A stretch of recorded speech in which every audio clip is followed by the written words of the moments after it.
We now start with session 3. And this is really now when we are going to work through this Mishkan, this tabernacle, this dwelling place, the place that we have ordained to be able to come into. Because understand, where did the tabernacle start? The tabernacle started in the Garden of Eden. That was the dwelling place. That was the place of where man tabernacled with the Father before they fell. And you know, it's so interesting because when you start to look at the pattern of the way we're going to start, we are going to start reading, starting from the gate of the outer court. But when the Father starts reading in Exodus chapter 25, guess what is? Moses has just stood on the mountain. Moses has just been speaking. Well, no, Moses didn't speak. Abba was speaking to his people, and Abba was giving them his commands. And then they silenced him and said, "It's too loud, Moses." And the people said, "Moses, you get the word, and we will." And they started going down the mountain. And Moses stayed. Now, as Moses comes down from the mountain and he brings the book of the covenant to the people, and when he goes back up the mountain again, it's interesting.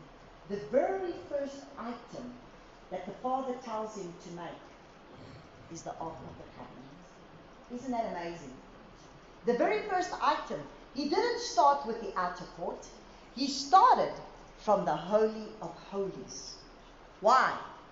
Because you see, when we fell from the Garden of Eden was the Holy of Holies. That was the place of where they dwelt with the Father. Then from the Holy of Holies, they came out into a holy place. And this is when the Father started to teach Adam and Eve with Cain and Abel how to sacrifice unto him, because now he needed to be worshipped in a different way to the way that he was being worshipped. Because you see, in the Holy of Holies, in the Garden of Eden, they communed with him. His presence dwelt with them. But in that holy place, his presence was not dwelling with them. They had to offer him sacrifices in order for their sacrifices to be acceptable to him and for his presence to be among them. And then, what happened to Cain? Cain went one step further out, and he went into the outer court. He went into the world, into the place of Nod, which is the place of wandering, which is the place of where he was further away from the presence of the Father because of the sin that was in his life. And so it's very interesting when the Father actually starts, and when he starts in Exodus chapter 25, and this is where he starts to give us the pattern of the Mishkan, which is going to be a whole of 30 chapters of where he speaks about the Mishkan. Abba starts first with the Holy of Holies. He starts first with the Ark of the Covenant. Because isn't it amazing? It was that Ark that carries his presence that we were stripped from. So we are going to start in Exodus chapter 27. But you know what? For the sake of time, I'm going to give you the scriptures, because we can't go look at every single one of these items and read everything that he told them to do. And this is something that you can do. So I will give you the scripture for every single one of the items that we're going to cover. And then you can go and read it then in your time. And it starts in Exodus chapter 27, verses 9 to 5. Because, like I said to you, in Exodus chapter 25, he starts first with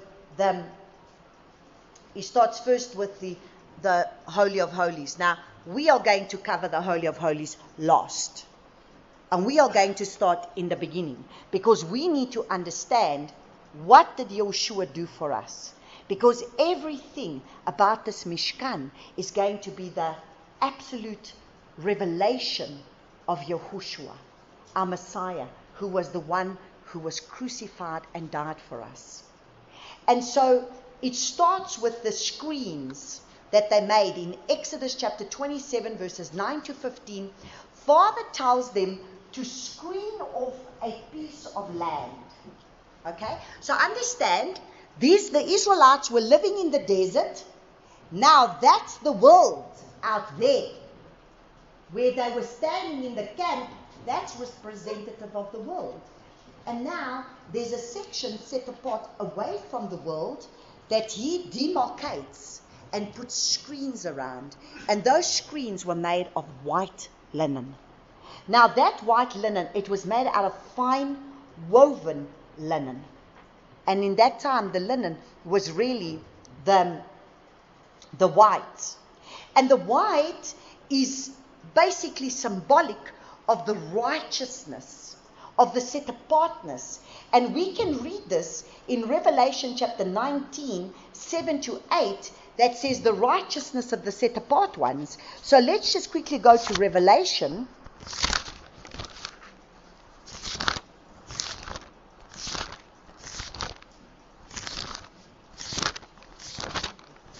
So there are righteous acts, and there is one thing that we're going to understand. We're going to understand what righteousness is, because so many times this Bible talks about righteousness, the righteousness of Yahuwah. And this is one of the things, this is one of the things that Abba speaks about righteousness all the time. So in Revelation 19, verses 7 to 8, look and see. This is now when it's going to come to the wedding supper of the Lamb. And look what he says. It says, and to her it was given to be dressed in fine linen. So understand, that bride that's going to come, because this is talking about the bride. And to her it was given to be dressed in fine linen, clean, bright. For the fine linen is the righteousness of the set apart ones. So understand, this linen that the priests would have to wear is the righteousness of Abba Yahuwah. Now there's something interesting about linen that many people do not understand. And that is why the priests had to wear the linen. Because the linen is actually the material that is 100% frequency. So if you want to be in an absolute frequency with the Father, if you put on linen, that linen gives you the frequency of the 100% of heaven's frequency. So even when the Father started to speak to me about wearing linen many years ago, I used to have to wake up in the middle of the night when I would dance for him. Now he'd wake me up maybe 2 o'clock, 3 o'clock, 4 o'clock in the morning, sometimes even in the winter, and then he'd say, if you come to worship me, you don't come with your pajama, Natalia. You put on linen. And I think, huh? Now in the middle of the night, I've got to go sit and put linen on to be able to worship the Father, because that's how he wanted me to be able to be in the frequency of what he's needing me to be in, for him to be able to do the work that he needed to do when I was worshiping, that I needed to have the understanding of his heartbeat, to be praying as I'm worshiping, interceding the things that he's got for me to intercede. So you see, there's something about linen that we don't always understand, and this is the one thing that the fine linen represents. The linen is the 100% frequency. It's the frequency of heaven. And the priests were told to wear the linen because the linen would not allow them to sweat. Because linen is the type of material that already it stays away. That's why in Africa you see, what do they wear in these very hot countries? They wear the linen. Because it helps the body regulate the temperature because of the heat. So Abba's got an absolute plan in why the linen needs to come, especially in Israel when our temperatures range between 38 and 45 degrees, and it's hot. And so that's why these materials is more made out for be able to have your temperature stay at the frequency of what the Father wants. So there's a lot about the linen, and you can see it says, and this fine linen is the clean and bright, for the fine linen is the righteousness of the set apart ones.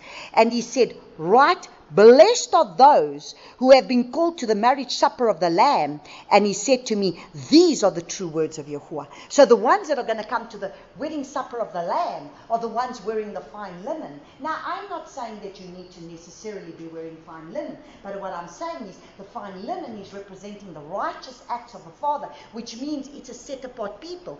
So let's look at what righteousness means. Righteousness is the number, the concordance number G1342, which means chaos. This is what righteousness means. Righteous, observing divine laws, upright, virtuous, keeping the commands of Yah, innocent, faultless, guiltless, whose way of thinking, feeling, acting is wholly conformed to the will of Yah, being innocent and holy. That's righteousness. So, we are going to understand that everything of what we're going to do in terms of understanding this Mishkan, you are going to understand that the outer court is going to deal with your flesh man. That's going to deal with your physical flesh man. That's the outer court. The holy place, when you come into the holy place, everything about the holy place is going to deal with your mind, your will, and your emotions. And then the Holy of Holies has everything to do with your spirit man. Well, that is where you start to dwell with him in the spirit being, where we were first and foremost, we were never created as a flesh man. That's why the Father starts us first with the Ark of the Covenant. Why? Because we were first spirit. What did he breathe? He breathed his Ruach into us. So when he breathed his Ruach into us, we became first a spirit being. We are spirit beings. But guess what's happened? Because of sin that's come in, we've become more flesh beings. And so these flesh beings are operating more out of flesh. And then the mind, the will, and the emotions, this is what I say. As the mind thinks, the man follows. So if the mind is going to think fleshly things, the man is going to follow there. But if the mind starts to line up, the mind, the will, and the emotions start to line up with the will of the Father, then guess what? We will start to become more spirit beings. And so the Father wants us to be able to come back to that place of where we can dwell in the ark of His presence, in the Holy of Holies, because that's where we fell from. To return back to the Garden of Eden, because that's where we used to dwell with Him in the cool of the day. And there isn't one person here that I can tell you now that that's not the desire of their heart. Because if that was not the desire of your heart, you wouldn't be here. Many got the invitation, and some even cancelled at the last time. And there were some that really wanted to come and were not able to come. But if you are here, it's because you have desired, and He knows, and He's going to fill that desire. So the color white that we can see, oh, now I'm going to have fun. The color white with this whole outer courtyard. See, this is the courtyard, and the courtyard is being made up of fine white linen. So all of that is fine white linen, and then it's got columns that are going to be made of bronze, and then hooks in silver. And so we're going to need to understand the color white symbolizes the purity, the innocence, the honesty, the cleanliness. White is associated with righteousness. It's pure. And that is why when you see that white is beautiful, look at a bride. Why is it that you don't see a bride going dressed in black? Because when a bride walks down the aisle, she's reflecting everything that is pure and beautiful and holy and set apart. And she shines. And no one else is dressed as beautiful in white as what that bride is. And that is the bride that Abba wants us to be, that pure white bride. And the columns, these columns here, stood 7.5 meters high. And these columns were made out of bronze and silver. Now the bronze color represents the human nature. Because everything of this outer court over here is representing our human nature. The way that we were, in the way that we are in this flesh nature of ours. It represents the human nature, and it represents the justification of the human nature by receiving Yeshua that was sacrificed for us to remove the penalty of our sins. Because, let me just quickly read to you Acts, because last time I went into detail in this, but I didn't feel I needed to go into detail with you. Because boy, you're the double portion. Acts 13, let me explain to you. Acts 13, let's just quickly read in Acts 13 from verses 14. Now remember, we're talking about the tabernacle of David that needs to be restored. But listen to what Paul is speaking. And he says, now he was in the synagogue. I need you to take note. Just go and look at verse 14. I'm only going to read one part of verse 14 and verse 15 for you to see that many people that do not believe that the people were already in the Torah in the time of the Bible, that they seem to have this understanding. Everybody wants to throw me Paul to make me believe that Paul has come to do away with the Torah. So look and see. In Acts chapter 13 verses 14 it says, and passing through from Perge, they came to Antioch and Pisidia, and went into the congregation on the Sabbath day and sat down. Not on a Sunday, on a Sabbath day. And they sat down. Because remember, they used to go to the synagogue on the Shabbat, on the Saturday. And after the reading of the Torah and the prophets, and the rulers of the congregation said to them, saying, men, brothers, if you have any word of encouragement for the people, speak. So, when a lot of people want to bring me this about the law being done away with, they will turn around and say to me, oh, but you see, Paul came and then he spoke this counsel. And this counsel was that we don't need to keep all these rules. No, do you know what Paul was saying?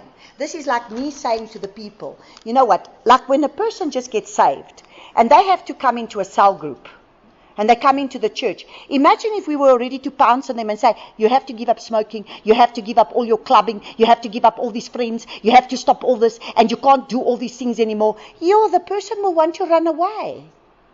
Because remember, they just got saved. And now, once you catch a fish, the fish is going to first have to be cleaned. You can't just catch the fish and then it's already cleaned. No, it takes a process. So what Paul was saying to them, he's saying, listen, just give these people a break. Let them come in. Let them come into the kingdom. We just tell them, do not eat anything offered to idols. Do not eat any meat offered to idols. Do not eat the blood that's in the meat. And he spoke these certain things, and then he said, but don't worry. Moses is being preached every Shabbat in the synagogue. So when they come on the Shabbat, like this Shabbat, and they're going to come into the synagogue, they are going to sit down. They are going to read the Torah. Every Shabbat, the Torah is being read. Every Shabbat, the books of the prophets are being read. And then they're going to receive the revelation of the foods they should eat, the foods they shouldn't eat, of the things that they need to do, of keeping the Shabbat, of keeping the feast, of doing all these things. But let's not pounce on them now, because you're going to scare them away. And so, Father just does things in such a beautiful way. And sometimes we just don't understand, because we take the words of Paul and then we rip them apart. And that is exactly why in the Bible, Peter said, we will misunderstand Paul. Shaul is misunderstood. And let me tell you something. If you really want to understand Shaul, come with us and do the Greece tour of walking in Corinth, walking in Thessalonians, walking in all those places. And then you understand exactly what Paul was about. Paul loved the Torah of Yahuwah. He was never against it. But we have this understanding. So he turns around and he says, let's just look at verse 33. And Yahuwah has filled this for us as... Okay, and we bring you the good news. So, but this is Paul speaking. He says, we bring you the good news and the promise made to the fathers, that Yahuwah has filled this for us, their children having raised up Yeshua as it has also been written in the second Tehillim. So in the second book of Psalms, in the second Psalm, you are my son, today I have brought you forth. And that he raised him out of the dead, no more to return to corruption. He has said, thus, I shall give you the trustworthy kindness of David. For this reason, he also says in another psalm, you shall not give your kind one to see corruption. For David indeed, having served his own generation by the counsel of Eluah, fell asleep, was buried with his fathers, and saw corruption. But he whom Eluah raised up saw no corruption. Let it therefore be known to you, brothers, that through this one forgiveness of sins is proclaimed to you. And by him, everyone who believes is declared right from all sins, from which you were not able to be declared right by the Torah of Moses. So you are going to understand the difference between the Torah that was given by the mouth of Moses and the fulfillment of understanding Yeshua's fulfillment of Torah in walking it out with him through the Mishkan. Because everything about this Mishkan is everything to do with the fulfillment of Yeshua, to bring us into right standing with him. And so we see now that the bronze and the silver poles, the bronze poles stand for the human nature of Yeshua that was sacrificed for us to remove the penalty of our sins. Because remember, in the Torah of Moshe, if you sinned, out of the mouth of 2 or 3 witnesses, you would be put to death, is it not? Are we being put to death today? No. That's the grace of the mercy of the Torah of Yeshua. Because now, he didn't come to judge the world. He came to redeem the world. He came to bring salvation to the world. But, at the end, he's going to be the righteous judge that's going to judge. So remember, he's not going to judge you now. But in the end, he will judge you for what you did with him. So the silver, the columns were made of bands of silver and silver hooks. The silver symbolizes the riches, the wealth, the redemption, and the truth. Because he is the truth. That's the atonement. That's the purity. That's where he has atoned for us. That's the trying of man's hearts that was compared to the refining of silver. How does silver get refined? 7 times through the fire. Is it not?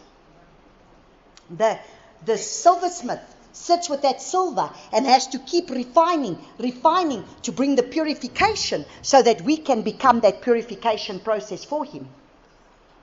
Now, you need to understand these screens around the courtyard we see as everything to do with Yeshua. Because it has separated out of the world, so out of the camp, we are being separated. Yeshua has come to separate us through his righteousness, through his human nature of the bronze, through every bit of redemption that he's done. He has separated for himself a people out of the world that Yeshua has come to do. The screens around the courtyard we see has everything to do with Yeshua, and everything that is separating us out of the worldly ways, and so that we can become righteous, that he's the righteous one, that he's the pure one, and that he's the holy one. He came to remove the penalty of sin. And what is sin? You see, this is the thing. We need to understand what sin is. So sin, if we have a look and see what sin is lawlessness. Sin is Torahlessness. I just did a teaching on that about 3 Saturdays ago, which was profound, which the father worked, and I don't have it here, but you can go listen to the teaching on the YouTube channel.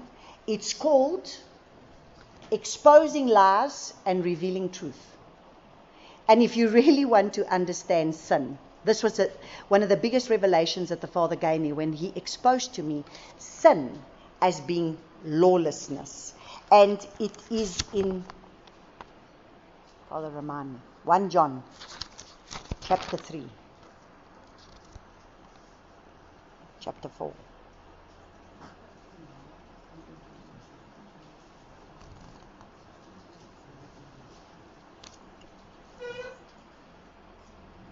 Oh, well, not if I'm in Ephesians. It's not going to help me at all.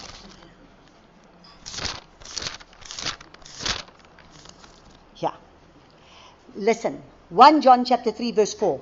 Everyone doing sin also does lawlessness. And sin is lawlessness. And what is lawlessness? Torah-lessness.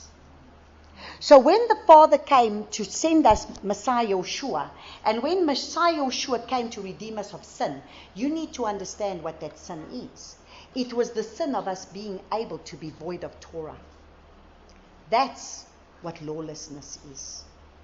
Lawlessness it's the word anomia, and that anomia means one without Torah.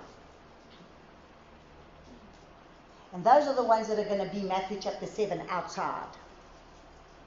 Matthew chapter 7 says, many will come in that day and say, but Yahuwah or Yeshua, we prophesied in your name, we cast out demons in your name. He says, depart from me, you children of iniquity. You practice lawlessness. You practice Torah-lessness. Because that's the word anomia in the Hebrew language. That word in the Greek, anomia. And that word anomia means one without Torah.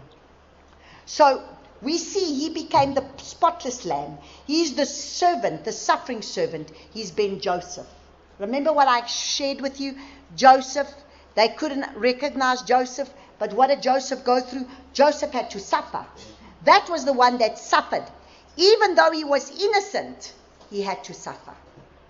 So we are going to look at now understanding everything about this going through the gate, because there are 4 sections. You go through the gate, it's going to be, as you lead through the gate, the outer side represents a color, then that represents another color, that represents another color, and that represents another color. And all 4 of these colors are in the gate. And all 4 of these colors represent a different part of Yeshua being part of the 4 creatures in the book of Revelation, of the 4 living creatures. Because in the book of Revelation, if you look at Revelation chapter 4 verse 7, Ezekiel chapter 1 verse 10, I'm not going to go there. There's 4 living creatures. It's the ox, it's the man, it's the lion, and it's the eagle. So everything that you're going to understand about this Mishkan has got to do with the fact that He came as the living creature of the ox, which is the one of the whites, which is the servant. That's where Yeshua came as the servant.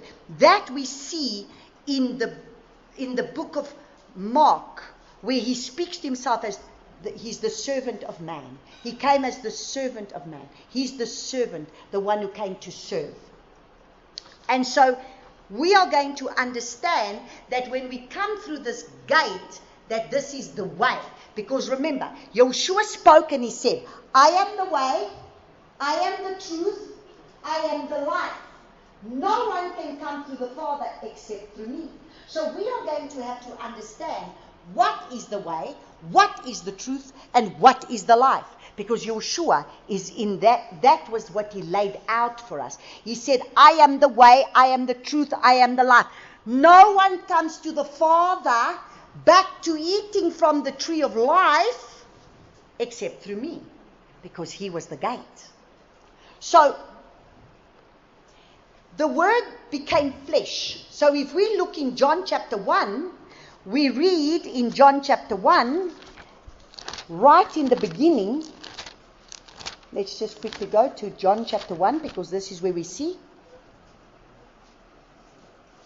And it says, in the beginning was the Word, and the Word was with Elohim, and the Word was Elohim. So when people want to separate my Yeshua from my Father, and there is a teaching out there by these Messianic Torah people that want to turn around and say to me, but you see, Yeshua was only the Son. And they don't want to make the Son and the Father one. I have a problem with that teaching. Because my Bible tells me clearly the Father and I are one. We are echad. Echad is the number one in the Hebrew language. And so there's a teaching out there that these Messianic people are trying to downplay the kingship and rulership of our Messiah by telling you that no, he's only the Son of the Father. But that is not true. Because he says, in the beginning was the Word, and the Word was with Yahuwah, and the Word was Yahuwah. So they are one. And he was in the beginning with Elohim. All came to be through him. And without him, not even one came to be that came to be. And in him was life, and the life was the light of men. So you will understand, he's the way, he's the truth, he's the life. He's the one going to bring you back to be able to come back to the Father. Because without him, you're not going to make it. So I got news for my Jewish brothers and sisters. Because they need to see the light of Yeshua. But remember, who blinded their eyes? He did. Why? So that the fullness of the Gentiles may come in. And when the fullness of the Gentiles come in, who's he going for? Them. Because let me tell you, if he had opened their eyes, we would not be sitting here today. Is it not so? Because let me tell you something. Those are very faithful, dedicated people to be able to sing, to dance, and to pray. And when one comes into the kingdom, they are very powerful. And they know the word. So praise the Father. He's giving room for us to get there. You know, we're trying to step up. You know, we're trying to get where they have been, not, even though they've got a lot of added things, but they are walking. They've already been doing feasts for how long? They've already been doing Shabbat for how long? We're only now starting. So they're way ahead. Even though they're in bondage, but don't worry. Because the younger son, when the younger son goes into the world, you need to go on the YouTube channel, a very powerful teaching that you can listen to, the prodigal son. Very important for you to listen to that prodigal son. And when you understand that prodigal son, then you understand that we are the ones that went into the world in the pigsty with all our pork meat. In the pigsty. And then we realized, well, wait a second. Maybe I should return back to my father's house. Because you see, in my father's house is my father's rules. And now I can't be doing what I want outside of my father's house. I have to come back into my father's house because there's a mezuzah up on the wall that says, you will obey. And so we will return back to our father's house. But when we return back to our father's house, guess what? He's going to be able to bring us the robe and the shoes and the ring of authority. And he's going to kill the fatted calf. And guess what's going to happen? We are going to provoke our brother Judah to jealousy. Because he's been living with the father all the time as a slave. Do you understand? He was a slave in his father's house. And that's exactly what they are today. They've got the fullness of Abba Father, and what are they doing? Slaving it out by all their customs and their traditions that they are bound to. But we need to be set free from all the customs and the traditions and come back to the truth of his word. And then when we keep the truth of the word, we will provoke them to jealousy, because the one thing that they seek that they do not have, and that is the glory. They seek the glory, but they can't see the glory. It's veiled from them. And we are going to provoke them to jealousy. So this is when we're going to see the ox. So Yeshua is the ox. He's the one that is white, set apart, fine linen, purity, holiness. But he's the one that came as the suffering servant for us. So we enter in through the gate. This is the gate. Now understand. You cannot climb through the back. You cannot climb through the side. You cannot climb anywhere because 7.5 meters high columns. You ain't going to climb in through the side. There's only one way of you getting into this place, and that's through this gate. There isn't another way. And Yeshua says, I am the gate. He's the gate that we enter through. The gate into the courtyard. That's written in Exodus chapter 27 verses 16. This is the gate. He's the gate by which we enter.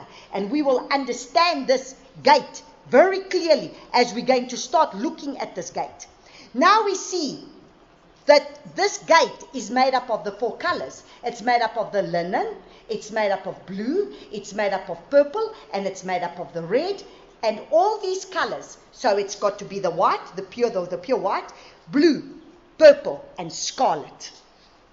The scarlet speaks of him being flesh, where he shed his blood for us.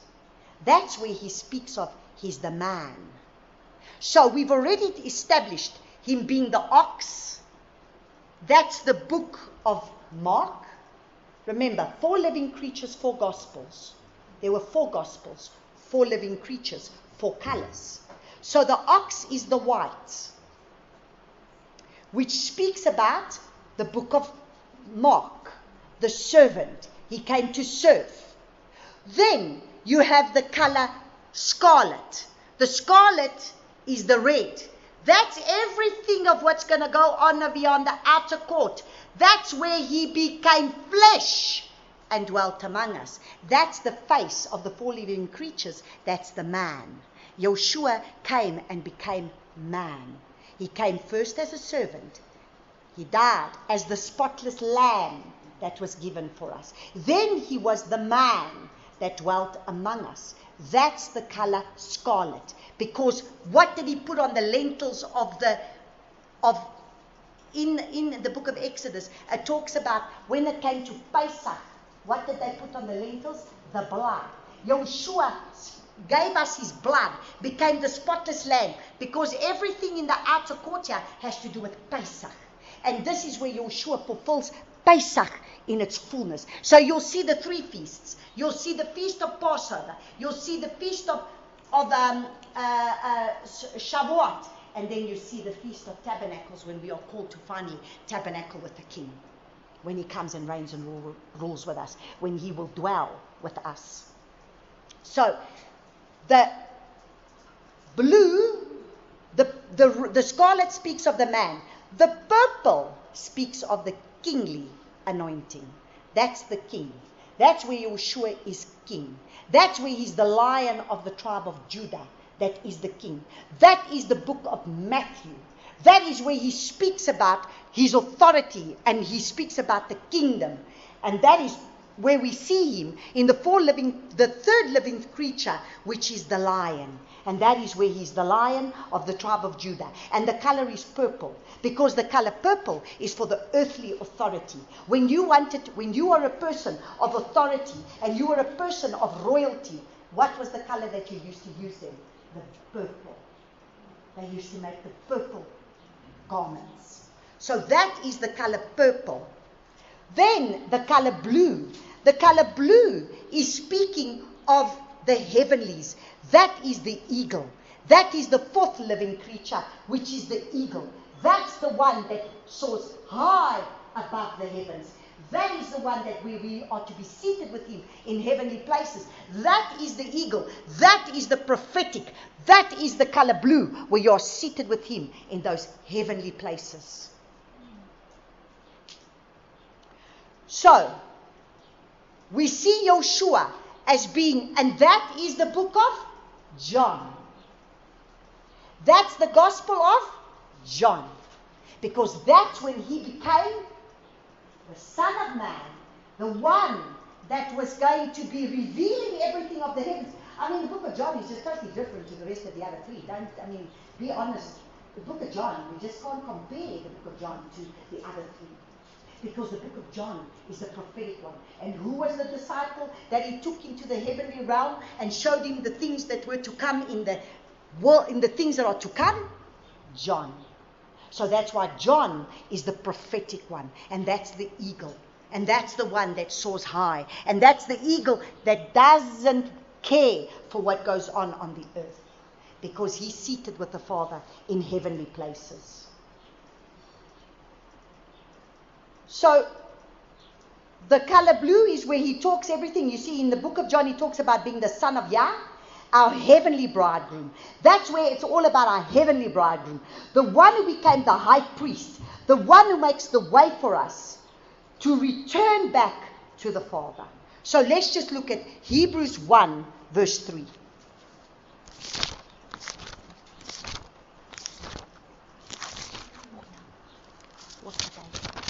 Cold.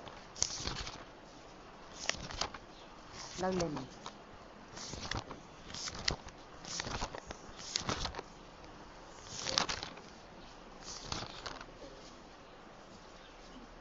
Where?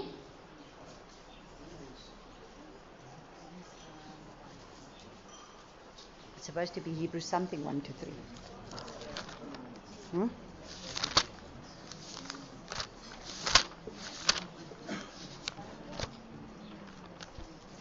Okay.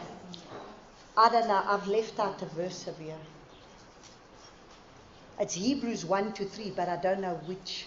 So let's just go to Colossians 1. Sorry. I don't know. Hebrews.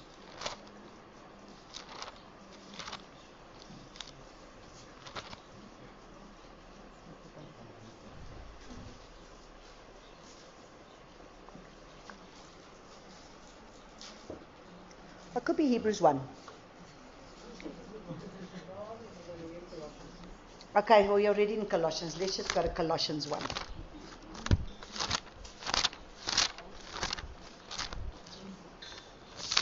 Okay, Colossians. Is it Hebrews 10? No. Colossians 1, verses 12 to 22.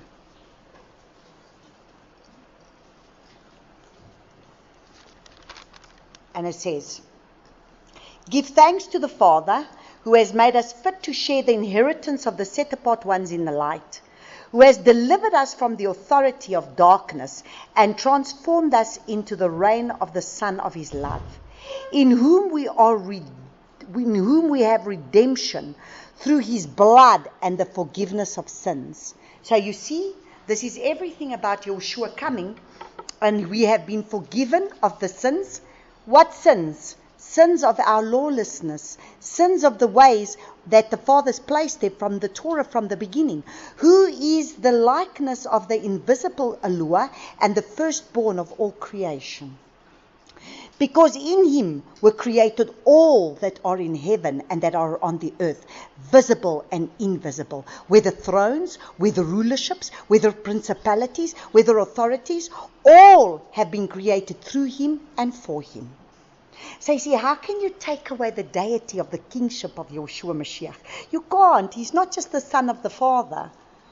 He is before all, and in Him all hold together. And He's the head of the body, the assembly, who is the beginning, the firstborn from the dead, that He might become the one who is first in all. Because in Him all the completeness was well pleased to dwell, and through Him to the completely restored to favor all unto Him, whether on earth or in heaven, having made peace through the blood of His sake.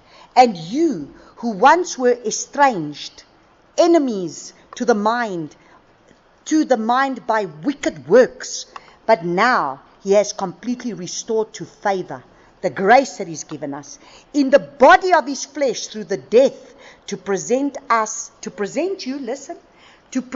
you set apart, blameless, and reprovable before Him.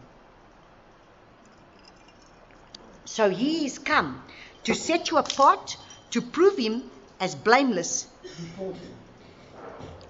And so here we see that this is why Yeshua Himself is this gate by which we're going to enter. So now listen, we're going to look at gates. Let's look at Matthew chapter 7, verses 13 to 14, because He truly is the gate. And the Bible talks about Him being the gate. So we're going to know that He's the door, and we're going to know that He's the gate. So, very popular scripture that everybody always uses And it is in Matthew chapter 7, verses 13. And it says, enter through the narrow gate. Have you heard this one before? Enter through the narrow gate, because the gate is wide and the way is broad that leads to destruction, and there are many who enter in through it. So see, this gate is a narrow gate. Even though it's broad gate, there isn't another way to come in. You can only come in through this gate. And this gate is a narrow gate, because the gate is wide and the way is broad that leads to destruction, and there are many who enter through it. Because the gate is narrow and the way is hard pressed, to which leads to life, and there are few who find it.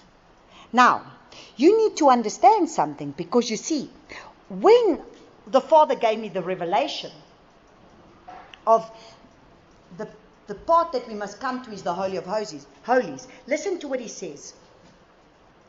Narrow, this gate that we've got to enter through, is leading you to life. So this is the narrow gate that leads you to life.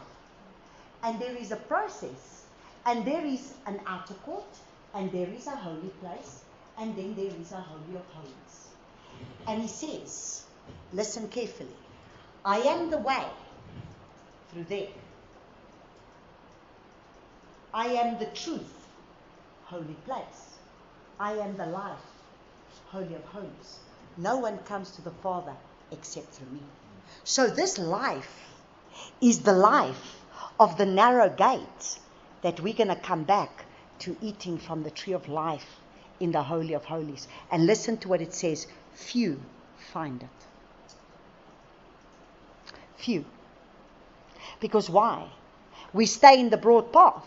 We enter through this gate. But okay.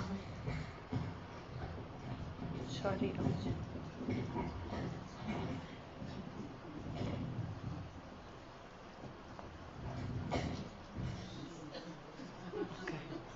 Okay. So we understand that, as we've got to enter through this gate, there's a process that we must get there. And he says, few find it. Because listen, let's read it again. Because the gate is narrow, and the way is hard pressed, which leads to life, Holy of Holies, and few find it. Why? I don't know.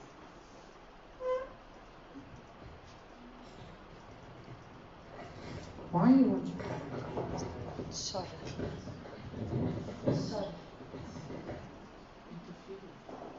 Interference.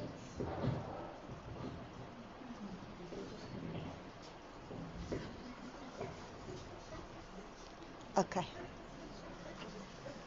So, here we see, let's look at this narrow gate. The word in the Greek for narrow gate means thlibo, which comes from the origin philipsis.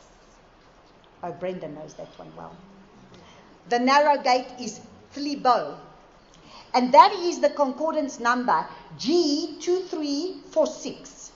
This narrow gate means, listen carefully, a compressed way, a press like grapes, trample the grapes, affliction, suffer, tribulation, and trouble. So do you honestly think that you are going to enter into that Holy of Holies without you going to go through a hard pressed? You're going to be pressed like grapes. Now imagine, you know the process that goes with the grapes, hey, where they've got to trample out that grapes to be able to take out the choicest wine, choicest grape juice that's going to come forth from there. And so at the end of the day, there's a pressing, affliction, tribulation, trouble. That comes from the original word, which is philipsis, which is suffering. So did he suffer? So if he suffered, so are we going to suffer. So we want this life that is a life that is basically saying, Father, just take away everything that I go through. You see, that's not what it's about. Because at the end of the day, the life that when we get to this menorah, you're going to understand that this is the pure gold. And this goes in a lot of pressing that goes into this. So the life is the fullness of Abba Father, the Garden of Eden, the Holy of Holies. And few are going to find it because they're not willing to pay the price. Because the price is this narrow gate. And that narrow gate is the narrow gate that comes with pressure and hard press. And so the gate is the salvation. We receive salvation. Yeah, we receive salvation. That's a free gift. You did nothing for that. Salvation is a free gift. You need to understand. We receive that freely through Yeshua. But it represents all the colors that he has already done. We need to be willing to receive it all by the process of what he has laid before us. He has already done it all. He walked the path into the Holy of Holies. So therefore, are we not called to follow our King? So if he suffered and he went through persecution and he was persecuted, do you think we're not going to be? But this little bit of persecution that comes our way, we start to make such a big thing out of it. But meantime, behind the scenes, he laid down his life for that. And this is the part that we come back into that we take into the Holy of Holies. Once we enter into the courtyard, right, what is the first item that we see? That's the first item that we see. Do you want to take a 5-minute break? Are you all okay? Are you okay? Okay.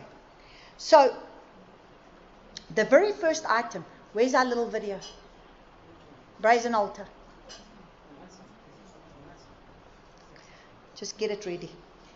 So, in Exodus chapter 27, verses 1 to 8, talks all about the brazen altar. We are going to understand the brazen altar. We are going to understand how Yeshua became that perfect sacrifice on that brazen altar. This is the perfect picture of Yeshua. This brazen altar here.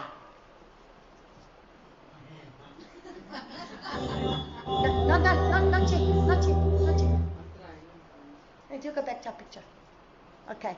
That brazen altar there is the perfect picture of Yeshua becoming once and for all the sacrifice offered on the brazen altar, who justified us. What does that justification mean? Justification means just as if I never sinned. Sin being what?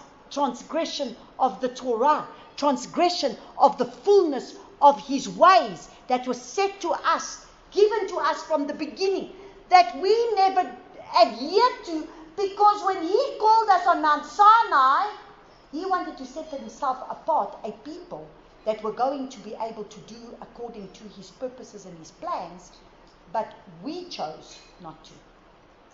So therefore, he became the perfect sacrifice. And this, in this place of here, so this is salvation, this is justification. So yeah, he saves us, yeah, he justifies us. He becomes the perfect lamb that becomes justified for us. And we will be forgiven of all our transgressions. Let's go look at Hebrews 10, verses 12 to 17.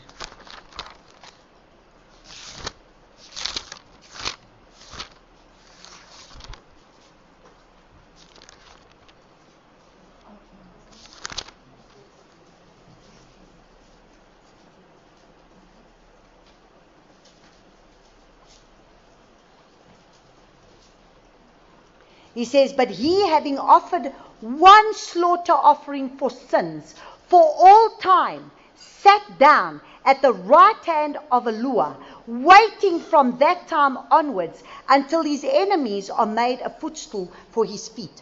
For by one offering he has perfected for all time those who are being set apart. So you see, by him laying down his life, he became the perfect offering once and for all. That perfect lamb offering to justify you, so that you may now be set apart for the Father. So don't think he just came to die for you. Because this is the lie of what we've been received. Because all we receive is that, oh, you know what? Yeshua just came and died for me and he's done everything. No, he came to die. Why? It says for one offering. He has perfected for all time who are being set apart. And the set apart spirit also witnesses to us. For after having said this, having said before, this is the covenant. So we are going to look tomorrow at Holy of Holies, covenant. This is the covenant that I shall make with them after those days, says Yahuwah, giving my laws into their hearts and in their minds, and I shall write it in them, and their sins and their lawlessness I shall remember no more. So you see, what was the purpose of Yahushua coming? Yahushua comes to justify us back to the Torah that we lost, because we were the ones that broke that Torah. Remember, what happened to the first tablets of stone?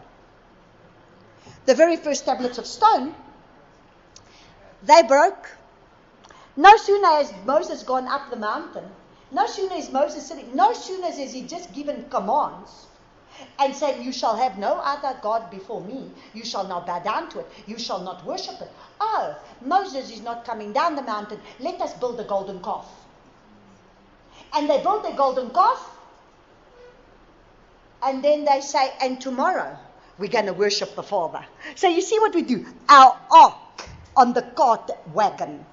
So 1 minute we're serving the Father, tomorrow we're going to offer a sacrifice to the Father, but today we're going to build our golden calf. And today we're going to worship him with golden calf. And that's not what he wants. So what did he do? He came, Yahushua came once and for all to be able to now deliver us from that place of where we were rebellious and not being able to keep his ways, that now by his blood he brings us back into the fullness of there being no excuse, because guess what? He's going to give us here the set apart Spirit, the Holy Spirit. And then when we get given the Holy Spirit, we will then be able to walk his ways, not through ways of our own, but through the fact that he's going to go before us and his Spirit is going to work it in us, both to will and to do his good pleasure. So every item that is outside here, from the brazen altar to the brazen laver to the bronze pillars, it's all made out of bronze. And we have already discussed the bronze deals with the flesh man. This is where we need to deal with our flesh man. As Yahushua gave himself for us, we now need to give ourselves for him. This is when we need to become that living sacrifice where we truly lay down our lives, that this flesh nature, our transgression of Abba's Torah and our worldly lusts now need to be laid. So, what happened last week? So we're going to see. So last week, we cover all of this, and then we've got this altar outside, this brazen altar outside. And I explained to you, that was the only thing that was not made. And that was the only thing that we still needed to get ready. And like 2 days before, we had to quickly put a brazen altar together. And, I mean, our sister said, and I said, you know what? I want to focus on what's in here. She said, no, we need that brazen altar. I said, no, okay, so we build the brazen altar. And that's interesting, because that brazen altar last week on Sunday morning, a miracle happens. I don't know if you saw it, Tace. Did you see it? Did you see it? Renee, did you see it? All of a sudden, we walk into this hall. We were already inside. Some of us, not all of us. We were still on our way. Because Ruleen was sitting there. And she looked outside and she said, what's that smoke? And all of a sudden there's a smoke coming out of this brazen altar. And worship is going on. Elsie had put the worship on. And all of a sudden this brazen altar puts the smoke that starts coming out. Supernaturally. But there's many reasons for it. Because someone will come and say, oh, it was speed, it was this, it was that. I say, you know what? I have spiritual eyes. I have a prophetic mind. So look.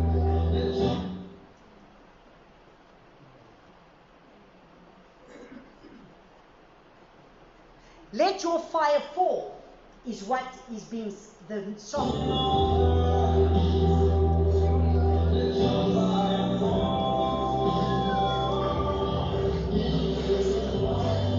There's not fire in this.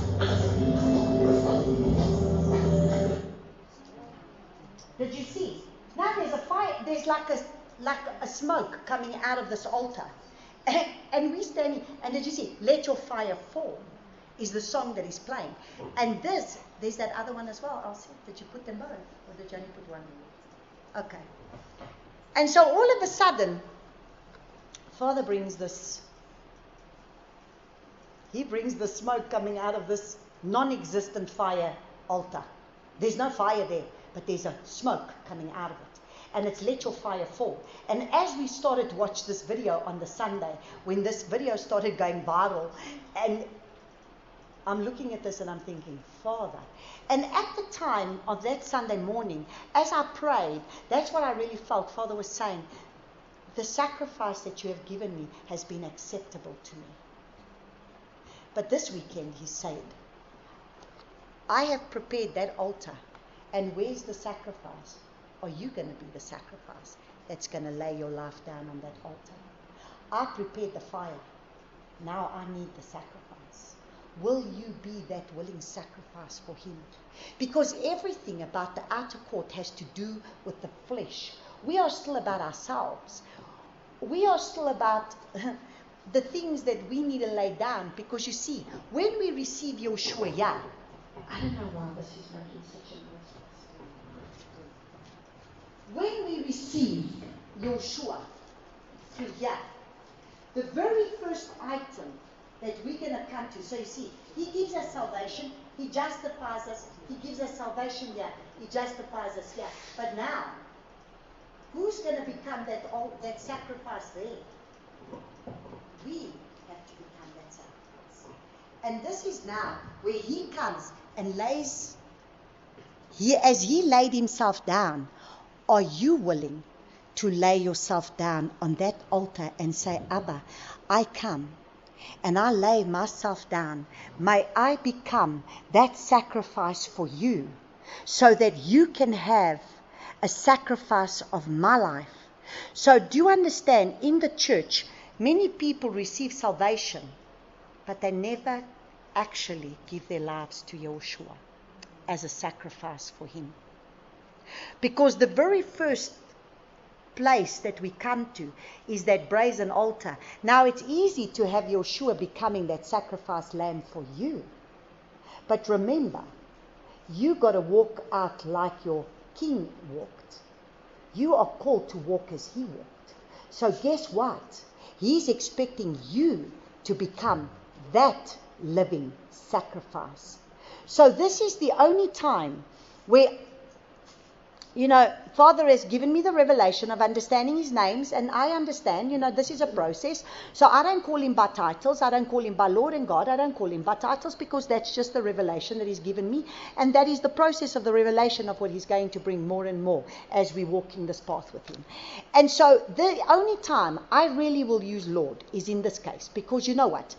Many people, listen carefully, accept Yeshua as Savior, but not many accept him as Lord. And he always used to say, I'm either Lord of all or I'm not Lord at all. Because he didn't just become your Savior, he became your Lord and your King. He became your Master and your ruler. And now the reason why I will use Lord is for this reason. Because understand, what were you made out of? The dust of the earth. You are a piece of dust. So, if you are the piece of dust, you do not belong to yourself. You have a landlord and master who masters over this piece of dust. Now, I rent an apartment in Israel, and I am not allowed to do whatever I like in my apartment because I have a landlady, a landlord that I need to report to. Now you must understand this properly, because understand, many of us receive Yeshua as our Savior, but we never truly walk with him as being Lordship, Master, Ruler over our lives. Because that takes coming to a brazen altar. And so when we come to that brazen altar, that is when we have to turn around and say, as you gave your life to me, I now come and lay my life down before you. So this flesh man, it's going to die. And it's not easy. Because this flesh man might have to wake up at 4 o'clock in the morning to pray. And this flesh man might have to go and stand on a mountain when it's freezing cold and it's snow. But he's going to require it of you. And you are going to have to bow to the master. Because he becomes the landlord of the property. You are no longer your own. So what right would you have of taking this piece of property and wanting to put a tattoo on it? What right? It's not your right. Because your body does not belong to yourself. And so when I turn around and I say to these people, I say, oh no, but now we put a nice cross. And now we put a nice scripture. And I just have one question for you. Would your Messiah would do that? Would your Yeshua do that? Would he go put a tattoo on his body? Because if he wouldn't do it, neither will you. Why? Because a servant is no greater than his master. And if his master is not going to do it, neither are you, because you are not your own. You were bought with a price. And you know, this is like the one example Elsie always gives. She says, you know, if you take a Ferrari, your most expensive car, would you go put a sticker on a Ferrari? I mean, think about it. This beautiful red, bright red car, and you're going to go put this big sticker on it. Man, you're just going to waste that car. So now you are a Ferrari for the king. And now you want to go put a sticker on yourself. We are not coloring in books. If we want to color ourselves in, let us go and color ourselves in with a coloring in book. But you know what? Many of us have not understood. And many of us have, unfortunately, in our time past, have done things because we didn't know any better. And that is what we need to understand. And Father is gracious and He's merciful.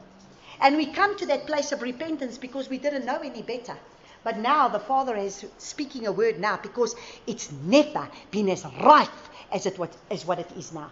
Have you seen how all these people, they're becoming just like the world, tattooing themselves like the world. And the Father says, that is not my way. Because you were built with a price. And the price is that brazen altar that you need to become the living sacrifice. So He says to you today, I provided the smoke. I provided the fire. Will you become the living sacrifice for Him? Okay, we take a little break because I see everybody's... Huh? Okay, till 2:30.